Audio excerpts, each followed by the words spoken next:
വീടുകളിലെയും ഓഡിറ്റോറിയങ്ങളിലെയും കല്യാണ പാർട്ടികൾ കേന്ദ്രീകരിച്ച് മോഷണം പെരുകുന്നതായി പരാതി. മോഷ്ടാക്കൾ ചെറിയ കുട്ടികളുടെ ആഭരണങ്ങൾ കൈക്കലാക്കി കടന്നുകളയുന്ന സംഭവങ്ങളാണ് ഏറെയും പരാതിയിലുള്ളത്.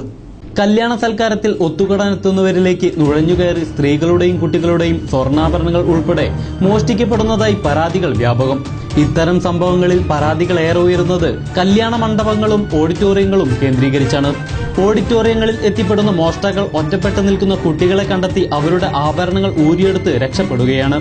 രക്ഷിതാക്കളിൽ നിന്നും വേറിട്ട് നിൽക്കുന്ന കുട്ടികളെ നിരീക്ഷിച്ച് വശീകരിച്ച് ഇവരിൽ നിന്നും ആഭരണങ്ങൾ ഊരിയെടുക്കുകയാണ് മോഷ്ടാക്കൾ ചെയ്യുന്നത്.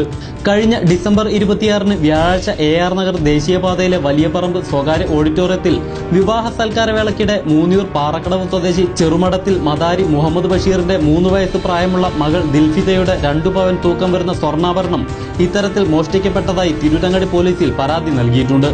മോഷ്ടാവ് കുട്ടിയെ വശീകരിച്ച് ആഭരണം കൈക്കലാക്കി കടന്നുകളയുന്ന ദൃശ്യം ഓഡിറ്റോറിയത്തിലെ സുരക്ഷാ ക്യാമറയിൽ നിന്നും ലഭിച്ചിട്ടുണ്ട്. ഗോവണിപ്പടിയിൽ ഒറ്റയ്ക്ക് നിൽക്കുന്ന കുട്ടിയിൽ നിന്നാണ് മോഷ്ടാവ് ആഭരണം കൈക്കലാക്കുന്നതായി കാണാൻ കഴിയുന്നത്. എന്നാൽ പോലീസിൽ പരാതി നൽകിയിട്ടും പ്രത്യേക അന്വേഷണമോ നടപടികളോ ഇല്ലെന്നും ഓഡിറ്റോറിയത്തിലെ എല്ലാ ക്യാമറകളും പ്രവർത്തിക്കുകയായിരുന്നെങ്കിൽ മോഷ്ടാവിന്റെ ചിത്രം വ്യക്തമായി ലഭിക്കുമായിരുന്നെന്നും കുട്ടിയുടെ രക്ഷിതാക്കൾ പറയുന്നു. ഒരിക്കലും ആരുടെയും ശ്രദ്ധയിൽപ്പെടാത്ത വിധം നടത്തുന്ന ഇത്തരം മോഷണങ്ങൾ ആരും ശ്രദ്ധിക്കപ്പെടാതെ പോവുകയാണ്.